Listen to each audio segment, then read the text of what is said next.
ఎవ్వరినెప్పుడు తన వలలో బంధిస్తుందో ఈ ప్రేమ, ఏమదినెప్పుడు మబ్బులలో ఎగరేస్తుందో ఈ ప్రేమ.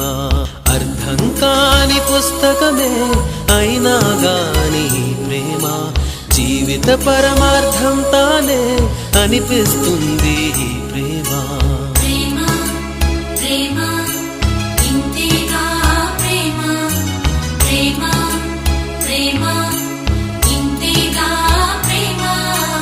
ఇంతకు ముందర ఎందరితో ఆటాడిందో ఈ ప్రేమ, ప్రతి ఇద్దరితో మీ గాథే మొదలంటుంది ఈ ప్రేమ. కలవని జంటల మంటలలో కనపడుతుంది ఈ ప్రేమ, కలిసిన వెంటనే ఏమోనో చెప్పదు పాపం ఈ ప్రేమ.